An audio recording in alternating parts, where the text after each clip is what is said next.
So things have taken a drastic turn. The way ahead is barred by a snake. Oh, it's horrible!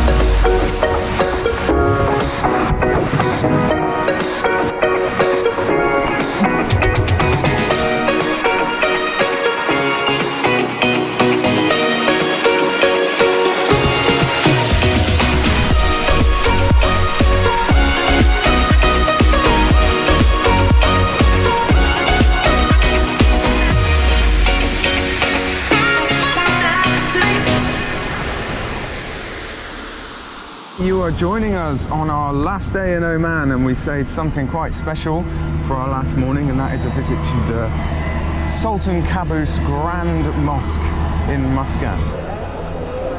Right, we're in. Right, it's only about 9 o'clock in the morning, but it's very, very busy. Very busy.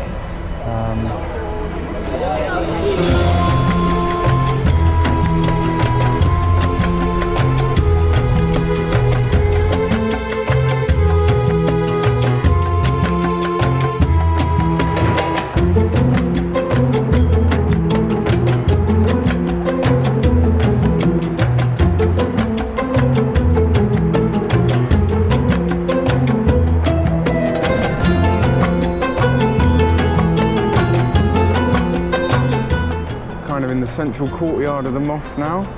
These amazing huge arches with the main minaret behind us.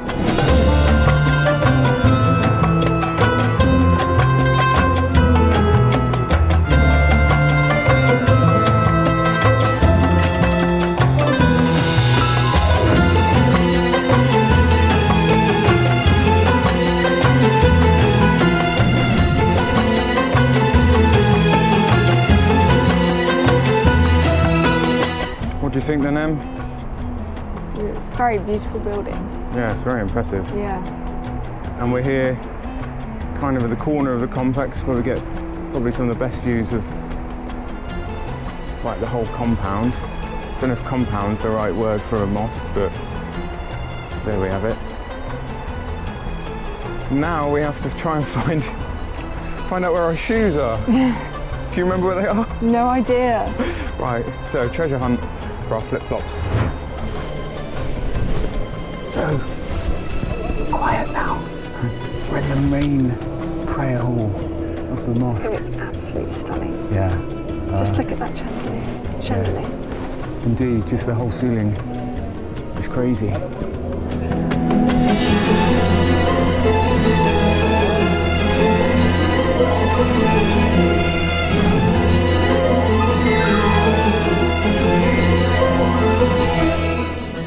The decoration around the whole room is off the Richter scale. Amazing mosaics, stained glass, huge altar. No doubt the wrong word. Right, it's an absolute frenzy to get a photo of this place. I'm not really sure. Pushing is prohibited. I think we managed it. We're going to go around the arcade using very Christian terminology. It's giving me major inspiration to decorate our house. Oh dear. See what I've got to put over everyone? What's our budget? Exactly. Yeah, right. I want that chandelier in our lounge. Well, I want that window, so I think we can agree. I think we can agree on the concept.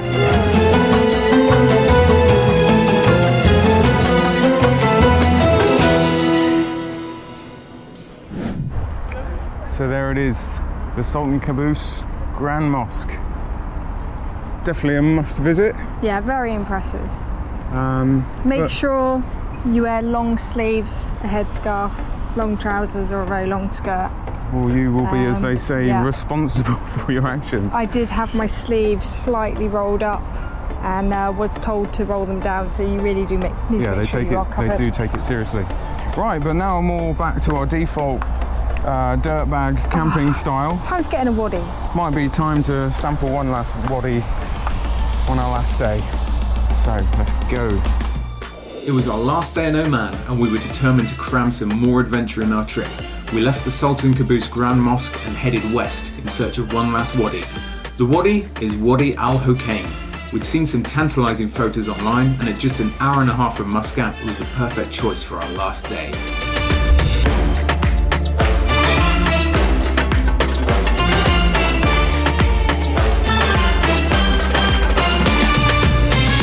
We found our wadi, haven't we? Yeah, final wadi for the 2-week holiday. Yeah, so you can see the lovely green pools, and then as it goes around the corner, hopefully it gets narrow, and that's where the sort of steep, gorgy bit is. Are you ready for our wadi adventure, Emily? Our last wadi adventure, I am indeed. But the first thing I've noticed is there are so many fish in here. It is actually, yeah. Literally hundreds of them. Everywhere. Straight away, it's the usual pandemonium of insect life and fish life. Little frogs, possibly little snakes. Very good. This is so perfect for our last day in Oman. Yeah, right.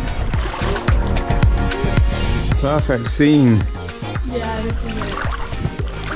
And again, and we've said this a few times throughout the trip, but we're completely alone in this wadi. Yeah, it's amazing.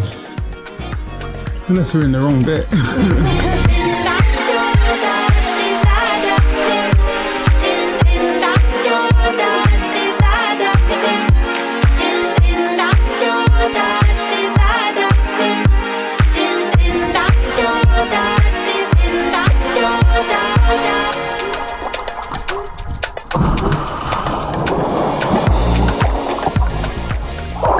Lovely. This is the best. I'm having the best last day. Look at the colour of that water, that's the rock. The walls deepen and it gets all enclosed. Hopefully we can keep climbing up. I can see a little bit of a walk. Yeah.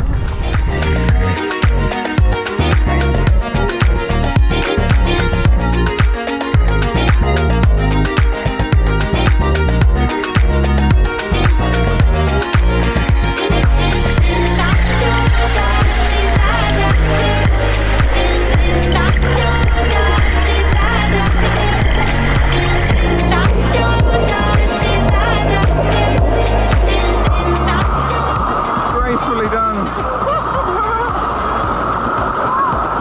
You're on camera, Em. The Wadi Shuffle. I did it! You did it, only just. The Garden of Eden. Literally. Amazing looking pools ahead. Let's go and have a look. Yeah, this is the kind of thing we're talking about. We've already declared this is in our top 3 wadis. Yeah, 100%. This is lovely. A must do. Yeah. And only an hour and a half out of Muscat. Yeah.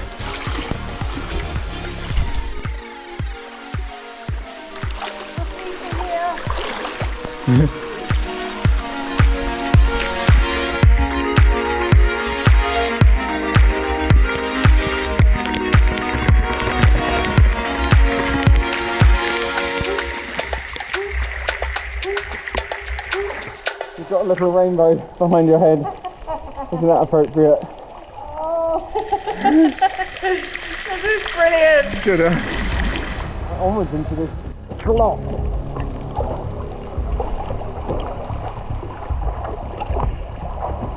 This is cool now. It's a real narrow slot. Yeah. It gets really thin.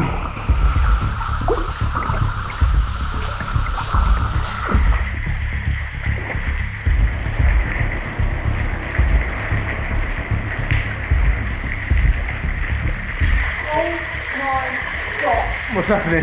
There's something here, What do you mean? like a creature on the wall. What do you mean? That thing I don't know what you're talking on about. the right on the wall. What the fuck is that? I don't know. Is it a crab? I don't know. Oh god. What is that? Some kind of... Gross. What is it? We don't know. Looks like an insect. It's huge. I know. Help! We're stuck in a wadi with violently big insects. It turns out that this was a giant water bug, truly the stuff of nightmares. Right. Thus far, we've not fallen victim to the Wadi Monster. Although that was gross. Of Al Hoqain. I don't want to go back past. Well, He's lying in wait. It was a cross between a crab, a beetle and a spider, wasn't it? I'll agree with the first two. I just think you're chucking in spider because you don't like spiders. It was the crab and the spider and a beetle. Yeah. Where's its mate? Where's its mum? Oh. I don't know about you, but I'm going to walk you a bit. You funny! Yeah, brilliant. This narrow chasm goes on for ages. Looks like we get into shallower terrain up here.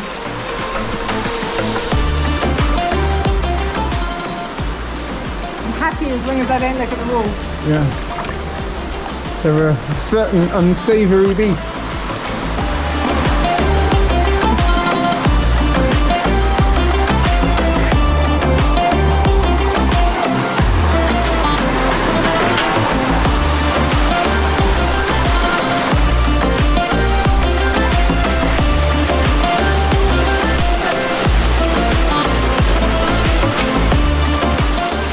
On it goes.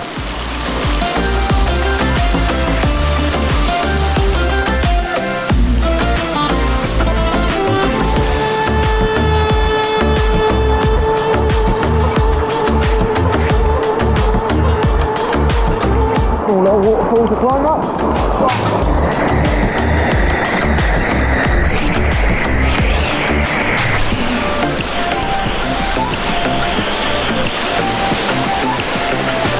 Amazing little slot canyon, really. Hello. Hello. Are you enjoying the wadi? Amazing. And it feels like a warm bath. It does. We just went through a section that does feel like a warm spring. It's gone colder now. No idea how long this goes on for. But the more the merrier.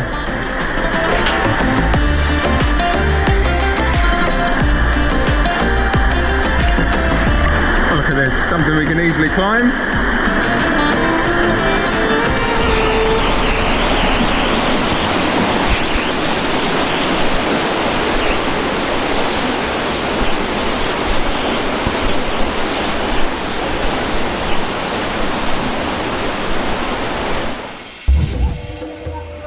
So things have taken a drastic turn. The way ahead is barred by a snake. Oh, it's horrible. We can't see it. We've basically run away to a safe distance. It's going around the waterfall up there. There is a snake, and we know nothing about snakes. We have no idea if it's venomous. So disappeared to the left of this little waterfall, so I think we would be silly to continue, but there was a moment where we thought it had actually come into the water. So we didn't capture the hysteria. Yeah, look, we thought it was going to the water. We've literally climbed out quicker than a rat up a drain pipe. I think when we were both scrambling to get up in Roxy, he tried to fish me out the way. How dare you? I'm stopping filming whilst we conclude this nonsensical argument. Right. We're on our guard, but we've moved up past where the snake was, because the end of the canyon is tantalisingly close. So with caution, we're going to proceed.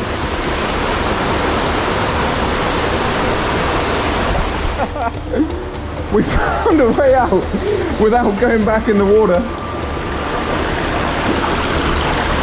Of course, the snake could be on the land. Right. What are we like? But you know, we'll probably later learn it's one of the most venomous snakes in the world.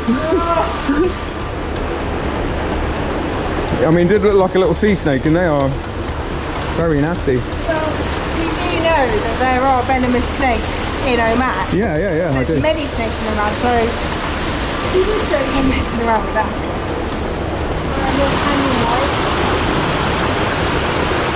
And there it is, the slot canyon eases up. Looks very nice, worth having a quick look. Well, despite the presence of many foes, we prevailed and we reached the top of the sort of slot canyon section of this wadi, so didn't we do well? Yeah. Very good. Right, so we're going to go back down and just spend the rest of the afternoon chilling out. I think we deserve that. After a wonderful afternoon relaxing in the Wadi, we headed back to Mutrah in Muscat for the last few hours before our departure from Oman. By the way, after doing a bit of research, the snake we encountered was probably a completely harmless Wadi racer. Our Oman adventure had truly been the holiday of a lifetime, but it was at an end. So make sure you're subscribed, as there are lots more travel and of course coasteering adventures on the way. So here we are, back in the centre of Muscat, where it all began 2 weeks ago. Oh. It's hard to believe, isn't it? Because it really does seem like an age ago. Yeah, it really does. And we've just done so much. Yeah. We've covered vast amounts of Oman. We've been on the go every day. We've done almost 4,000 kilometres Oh my of God. driving. So the driving has been really, really hectic. Yeah. And it was a lot to fit into 2 weeks, wasn't it? I think a bit too much. I would definitely allow an extra week if at all possible. Just to give yourself a bit more downtime, because we were constantly on the go. Constantly on the go, and then constantly sort of arriving at our final spot for the day at like sunset. So not even time to enjoy it, just set up camp and go to sleep. But I don't know how we would have done it any differently, because simply the sheer distance we wanted to cover and the places we wanted to visit, like the extremities of like the empty quarter all the way down south. So what have been the highlights for you, Emily? What bits did you enjoy the most? Wadi Shab, Wadi Mabam, and Wadi Hoqain. We don't know how to say it. It's spelled differently every time we see it written down. And the empty quarter, of course. Wadi, and I would totally agree that they've been the highlights. The Wadis, absolutely beautiful places, and also, good fun to explore. Actually, a bit of a hands-on exploration as you sort of swim and scramble your way around them. And I would say, if you can get your hands on a buoyancy aid, do so. It makes the whole experience safer, more relaxing, and you can just relax and bob about a bit rather than treading water, which would be very tiring with the length of some of these wadis. Yeah, so we bought them because to do a bit of coasteering in the sea, which we did only a limited amount of, but that was good fun. You need a pair of decent trainers, trainers you can wear in the wadis. If you're going around in sandals or barefoot, you're really going to struggle. Up there we've got Mutrah Fortress, which we explored. One of the first things we did on day one. Some big cruise ships here in the harbour. And the whole place is really, really busy. Loads of traffic, loads of pedestrians. Tomorrow is Oman's National Day. So we time our exit either perfectly or very badly, depending how you look at it. So is there anything you think we could have done differently? Anything we kind of got a little bit wrong? I would say a bigger 4x4 might have given us the confidence to do more in the Wahiba Sands area. Yeah, so when we arrived we had ordered quite a large 4x4 and they kind of fobbed us off and said, oh, we've got you a really nice new one, but it actually turned out to be quite a small 4x4. A lot smaller and a lot less power, and I would have quite liked to have done the north-south traverse of the Wahiba Sands. Yeah, agreed. Basically, our general approach is to do things ourselves. We don't want to join tour parties, we don't want to hire guides. We like figuring out for ourselves, but one area that didn't work out for us was in the sort of turtle area, Ras Al Jins and Ras Al Had. We didn't know, so here's some advice. If you're going that way, you cannot camp within 500 metres of any of the beaches in that area. And they are patrolled. Don't think you can just turn up late and it'll be okay. Yeah, and if you want to, ignore all that, you do have to remember that is there to protect the turtles. So join a tour and get it organised in advance. And that's one thing we just didn't manage to do that. And I think apart from just generally being constantly up against the clock, I think we're all pretty happy with how it worked out. Oh, 100%. 100%. We've had an absolutely fantastic time and would highly recommend anyone to come to Oman. It has so much to offer. Right, well that's it. We're going to have a quick look around the souk, some final souvenirs. And a 2 a.m. flight back home. Back to the UK, back to the cold and the wind and the rain. Great. Thank you everyone. Thank you Oman.